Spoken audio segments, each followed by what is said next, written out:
He told her, drink it, and nobody touched the spill. What were they hiding? The glass hit the table with a crack so sharp it silenced the entire room. Liquid splashed across white linen, dripping over silverware, soaking into someone's sleeve, and my daughter screamed. I didn't even remember moving. 1 second. Lila was smiling, lifting the glass with both hands like it was something special. The next, I slapped it out of her hand. Hard. Before we continue, please hit the like button, subscribe to the channel, and turn on the notification bell for updates. "Mommy, what are you doing?" she cried, her voice shaking, eyes wide with confusion. But I wasn't looking at her. I was staring at the drink because I didn't think something was wrong. I didn't wonder. I knew it in the same way your body knows when you're about to fall. That drink was wrong. And if she had swallowed even a sip, I don't let myself finish that thought. Let me ask you something. What would you do if your child was seconds away from danger and you were the only one who noticed? Would you hesitate? Because I didn't. And what happened next proved I couldn't afford to. 2 minutes earlier, everything looked perfect. That's the part that still unsettles me. We were seated at a long, polished table in a softly lit restaurant, one of those places where the air smells faintly of wine and expensive decisions. This dinner mattered. Daniel had made that very clear. My husband, Daniel Holloway, 38, composed, controlled, the kind of man who never raises his voice because he never needs to. He had just closed a deal, a big one, the kind that changes things. At least, that's what he told everyone. To his right sat Gavin Pierce, 45, his business associate, polished, quiet, watching more than he spoke. Across from me was Vanessa, Daniel's older sister, 41. She wore a smile that never quite reached her eyes. Next to her, their mother Eleanor, 65. Elegant, observant, the kind of woman who misses nothing but says very little. And then there was Lila, 8 years old. Bright, trusting, the kind of kid who believes every adult in the room is safe by default. She sat between us, swinging her legs under the table, completely unaware of the tension threading through everything. Because there was tension. Even then, I felt it before I understood it. Daniel had insisted on this dinner. Insisted I come. Which didn't sound strange until you realized that just hours earlier, he suggested it might be easier if I stayed home with Lila. Then suddenly, I had to be there. Does that make sense to you? Because it didn't to me, not then, but it does now. The drinks arrived. Wine for the adults. And for Lila, a special mocktail. That's what Daniel called it. He didn't let the waiter take her order. Didn't even ask her what she wanted. "I've got something she'll love," he said, with a small smile. And then he handed it to her himself. That's when something shifted. Not loudly, not obviously, but enough because Daniel wasn't smiling at her the way a father smiles. He was watching her. Closely. Too closely. "Go on," he said gently. Too gently. "Drink it." There was something about the way he said it, not encouraging, not playful, directed, precise, like he needed it to happen right then. And Lila, she just smiled. Of course she did. She trusted him. She lifted the glass, and that's when I leaned in. Casual, subtle, like I was just adjusting her napkin. But really, I needed to know. So I smelled it, and the second I did, my stomach dropped. Not a little. Not maybe. Completely. It was faint, but unmistakable. Bitter. Chemical. Wrong. And before my brain could catch up, my body moved. The glass shattered against the table. The room went silent. And just as the liquid spread across the surface, someone at the table said, sharp and urgent, "Don't touch that." Not shocked. Not confused. Certain. And that's when it hit me. I wasn't the only one who knew something was wrong. "Don't touch that." Those 4 words changed the temperature of the room. Not because they were loud. They weren't. Vanessa said them fast, low, almost under her breath, but with the kind of instinctive urgency you don't fake. The kind that slips out before you can stop it. And that was the first moment I stopped wondering whether I'd overreacted. Because, think about it. If I had just embarrassed everyone by knocking over an innocent drink, the reactions would have been obvious. Irritation, confusion, maybe anger. But that's not what I got. What I got was silence. Heavy silence. The kind that tells you everyone is suddenly thinking the same thing and no one wants to say it first. Lila was still crying beside me, her little hands curled into the front of my dress. "Mommy, why did you do that?" I wrapped an arm around her without taking my eyes off the table. "It's okay, baby. Don't touch anything." I said it automatically, but the second the words left my mouth, I realized I was echoing Vanessa. Across from me, Gavin had half risen from his chair. His napkin was in his hand, but he wasn't using it. He was staring at the puddle spreading across the linen like it had become something dangerous the second it left the glass. Then I looked at Daniel, and that was worse than anything else. He wasn't shocked. He wasn't angry in the normal way a father would be angry after seeing his child upset. He wasn't asking if Lila was okay. He was just watching me, calm, still, controlled. As if the important part of what had just happened wasn't that our daughter had nearly swallowed the drink, it was that I had stopped her. That was when cold fear began crawling up the back of my neck. Because Daniel had always been composed, that was one of the first things people noticed about him. In college, when everyone else was loud, Daniel was measured. In arguments, he never exploded, he narrowed, tightened, became quieter, not louder. I used to think that meant he was stable. Now I was starting to understand it meant something else entirely. "What's in that?" I asked. My voice came out flatter than I expected. Not panicked, not emotional, just direct. Daniel tilted his head slightly, as if I'd asked an impolite question at the wrong kind of dinner party. "You just ruined the evening," he said. That was his answer. Not, "What are you talking about?" Not, "Are you okay?" Not, "Lila, are you hurt?" Just that. "You just ruined the evening." Can you imagine hearing that and still trying to tell yourself you might be mistaken? I couldn't. Lila was trembling now, confused by the adults, confused by me, confused by the way the whole table seemed to have frozen around her. I crouched closer and brushed her hair back from her face. "Look at me," I whispered. "You did nothing wrong. Stay with me, okay?"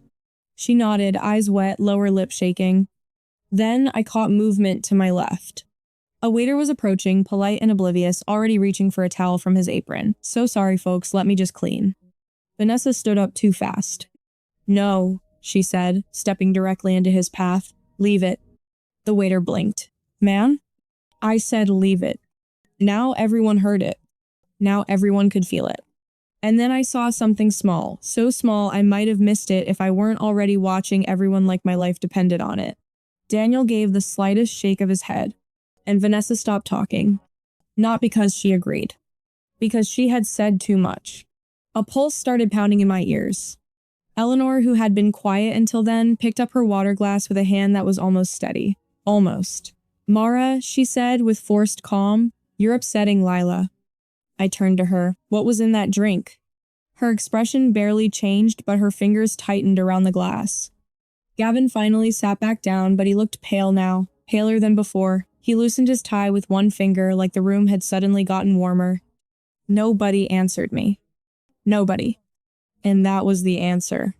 I pulled Lila onto my lap despite her being a little too big for it now. I didn't care. I wanted her off the chair, away from the table, away from all of them. Daniel folded his hands in front of him. Perfect posture, perfect expression. A man still pretending this was manageable. But something had cracked. Not the glass. The performance? Because now I could see it. The tension, the coordination, the way each of them seemed to know there was a right thing to say and a disastrous thing to say, and none of them were sure anymore which was which. And then Daniel looked at me and said, very softly, "Mara, sit down." It wasn't a request.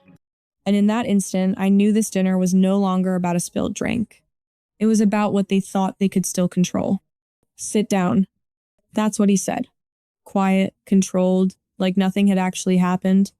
Like our daughter hadn't just come within seconds of drinking something I knew was wrong. "Let me ask you something. If you were in my position right then, would you listen?" Because I didn't. I stood up. Slowly. Deliberately. One arm still wrapped tightly around Lila. "No," I said. We're leaving.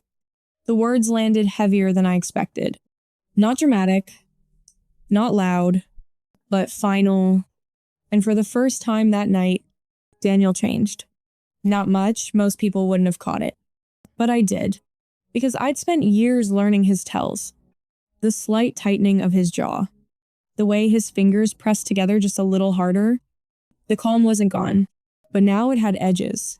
Sit, he repeated, a little firmer this time. Lila buried her face into my shoulder. Mommy, I don't feel good. My heart dropped. What do you mean? I whispered, pulling back just enough to look at her. I don't know. I just feel weird. Every instinct in my body went into overdrive. Had she already taken a sip? Had I been too late? I turned back to the table, my voice sharper now. What did you give her? Silence. Again. But this time, it wasn't just avoidance. It was pressure, like the room itself was holding its breath. Then Gavin spoke. Quiet, careful. We need to handle this properly. Handle what? That word hit me harder than anything else so far. Because you don't handle a misunderstanding. You don't handle a spilled drink. You handle a situation, a problem. Something that can spiral if it isn't contained. And suddenly, this didn't feel like a family dinner anymore. It felt like damage control. I shifted Lila slightly and reached toward the table, grabbing a clean napkin. My movements were slower now, more precise. No one stopped me, but everyone watched. That was worse. I dabbed the edge of the liquid, just the very edge. Then I brought it closer and smelled it again. Stronger this time. Bitter, sharp, unnatural. There was no doubt anymore. None. I straightened, my voice steady but cold. I'm calling someone. That did it. Daniel stood up immediately. Chair scraping loudly against the floor. Too loud. Too sudden. Put the phone down, he said. Not calm anymore. Not controlled. Not fully. And that was the first real crack. Because now he was reacting. I pulled my phone out anyway. My hands weren't steady, but my grip was tight. Eleanor's voice cut in, sharper than before. Mara, stop this. You're overreacting. Overreacting. That word almost made me laugh. Because if I was wrong, this would all be embarrassing. Awkward. Fixable. But if I was right, I looked down at Lila. Her small fingers gripping my sleeve. Her breathing just a little uneven now. No. This wasn't overreacting. This was timing. And I wasn't about to lose. I'm making the call, I said. And I dialed. Right in front of them. Right there at the table. For a split second, no one moved. Then Daniel stepped closer. Not fast. Not aggressive. But intentional, leaning in just enough so only I could hear him. If you do this, he said quietly, you don't understand what you're starting. I turned my head slightly, meeting his eyes. And for the first time that night, I didn't see control. I saw calculation. And something else. Something colder. Behind me, Lila shifted slightly and murmured, almost absent-mindedly, Daddy said it would make me sleepy. Everything stopped. Not just the table, not just the conversation. Everything. Because that sentence, that one simple, innocent sentence, told me more than anything else had. This wasn't a mistake. This wasn't confusion. This wasn't miscommunication. This was intentional. Carefully. Quietly. Planned. And as the phone began to ring in my hand, I realized something that made my chest tighten in a completely different way. This didn't start tonight. And whatever I had just interrupted was already in motion long before we ever sat down. He wasn't panicking. That's what I remember most clearly. Not the sirens that were starting to wail faintly in the distance. Not Lila's uneven breathing against my shoulder. Not even the eyes on us from nearby tables as the tension finally began to bleed out beyond our little circle. It was Daniel. Standing there. Still. Watching everything unfold like this was just another step. And that's when it hit me. He wasn't afraid of getting caught. He was thinking about what came next. The phone was still at my ear. The operator was asking questions, location, situation. Was the child conscious? But my focus was split in two directions. Half on Lila, half on him.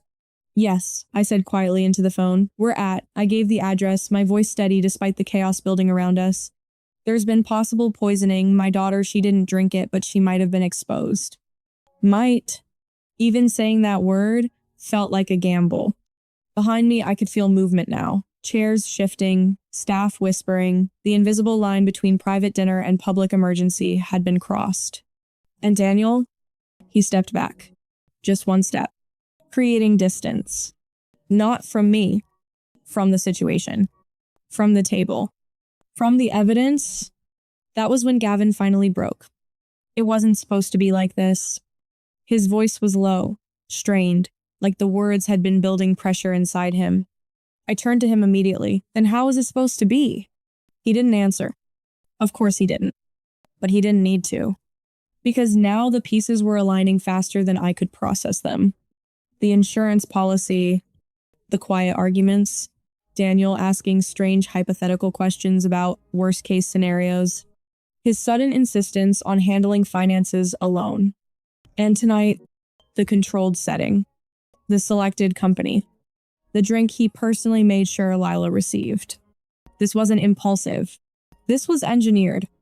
You planned this, I said, my voice almost calm now.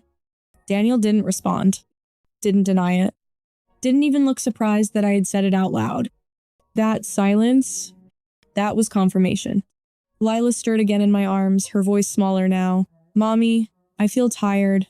My heart slammed against my ribs. No, stay with me, baby, I whispered quickly, brushing her hair back. Look at me. Stay awake, okay? Just keep talking to me. I didn't drink it, she murmured weakly. I know. But was that enough? Had it touched her lips? Her hands? Had anything already gotten into her system? Panic tried to claw its way up, but I forced it down. Focus. Stay focused. Across the table, Vanessa finally spoke, her voice thin and strained. It's too late now. I snapped toward her. Too late for what? But again, no answer. Only avoidance. Only silence. And then Daniel exhaled. Slowly, like someone finally accepting the inevitable. When he spoke, his voice was quieter than it had been all night. Almost detached. It was measured, he said. Measured. That word echoed in my head like a gunshot. He continued like he was explaining something technical. She would have just fallen asleep. I stared at him. Not because I didn't understand, but because I did. Completely. Sleep, I repeated. My grip on Lila tightened. You mean she wouldn't wake up? Daniel didn't correct me. Didn't argue. Didn't even flinch. And that was the moment everything locked into place.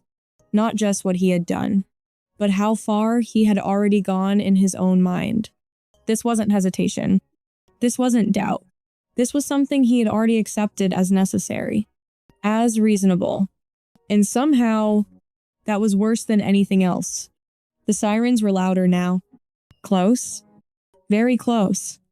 Around us, the restaurant had fully shifted. People were standing, watching, whispering, staff moving quickly but carefully, like they didn't want to interfere with something dangerous. But at our table, everything felt frozen in place.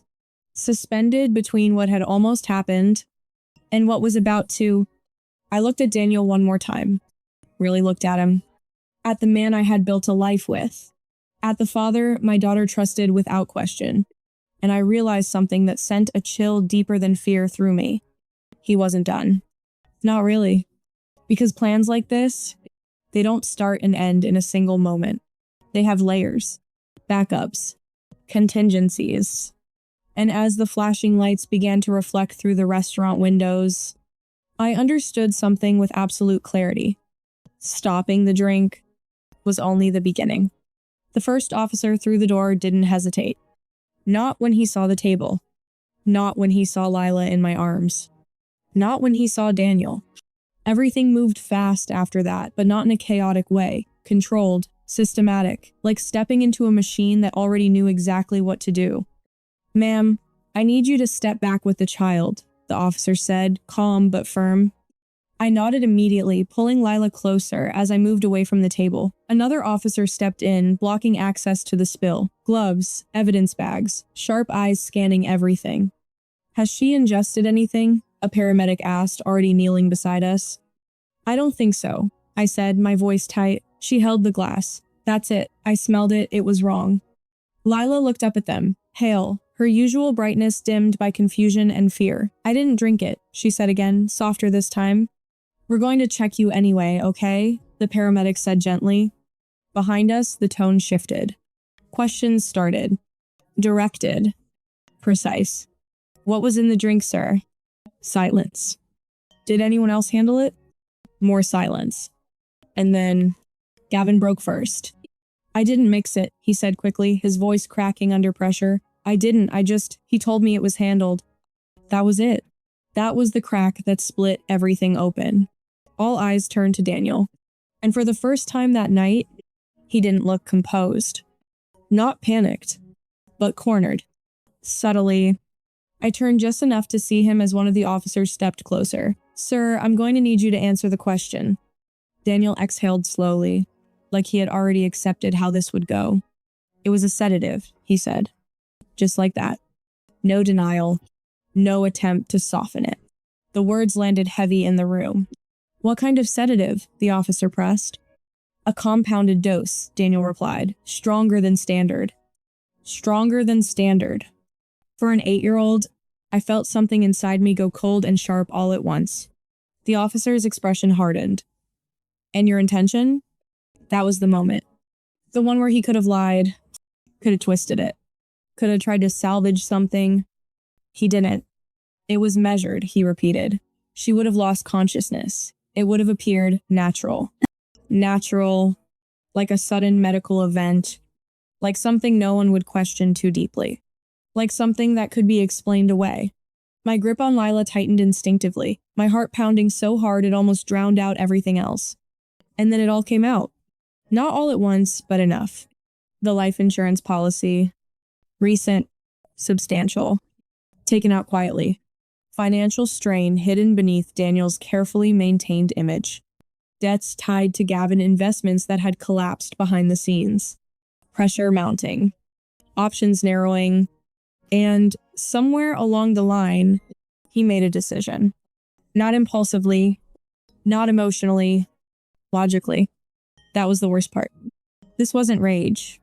This wasn't loss of control. This was planning. Vanessa started crying quietly at some point, though she kept insisting she didn't know it was like this. Eleanor said very little, but her silence spoke volumes. She had known something. Just not everything. Gavin? He looked like a man realizing too late that proximity makes you part of the story, whether you want to be or not. And Daniel. Daniel stood there as they placed him in handcuffs. No resistance. No apology. No explanation directed at me. Not even a glance toward Lila. That absence said more than anything he could have said out loud. The next few hours blurred. Hospital. Tests. Monitoring. Questions. But the result that mattered came back clear. Lila hadn't ingested enough, if anything at all, to harm her. She was safe. Completely safe. And when the doctor said those words, something inside me finally broke. Not outwardly. I didn't collapse. I didn't cry in some dramatic release. But the tension I had been holding since the moment I smelled that drink, it let go. Quietly, deeply. I sat beside her hospital bed that night, watching her sleep, not the kind of sleep Daniel had planned, but real, natural sleep, and I let the reality settle in. Seconds. That's what it had come down to. Seconds and instinct. The aftermath was not quiet. It couldn't be. Charges were filed quickly. Attempted murder. Fraud. Conspiracy. The financial investigation uncovered everything Daniel had tried to bury: accounts, debts, falsified reports. Gavin was charged as well, not for the act itself, but for his role in the financial web that led to it, and for failing to report what he clearly suspected. Vanessa and Eleanor faced legal scrutiny too, not for direct involvement, but for what they knew, what they ignored, and what they failed to stop. The family fractured completely. There was no repairing something like that. No version of events where things settled down. Publicly, the story spread fast. Quiet wealth, hidden collapse, a father's calculated decision. It had all the elements people couldn't look away from. Privately, it was just me and Lila. Weeks later, the house felt different. Quieter, safer, but not untouched. Nothing about this was untouched. Lila sat at the kitchen table one morning, a glass of water in front of her. Simple, ordinary, the kind of moment most people don't think twice about. She looked at me. "You knew, didn't you?" The question wasn't accusatory. Just curious. Trying to understand something too big for her age. I sat across from her, considering the truth carefully. "I didn't know exactly what it was," I said, "but I knew something was wrong." She nodded slowly, absorbing that. Then, after a pause, "You stopped me." "Yes," I said. Simple. Clear. True. She took a sip of her water. No fear. No hesitation. And that was everything. I watched her for a moment longer, letting the quiet settle around us. Because in the end, that's what it came down to. Not the investigation. Not the charges. Not the headlines. Just that moment. That decision. That instinct. And what it protected. Sometimes survival doesn't look dramatic. It doesn't announce itself. Sometimes it's just a choice. Made fast enough. And because of that, she was still here. And this time, there was nothing left unresolved. If you sensed it earlier, what clue gave him away? Watch again before you answer.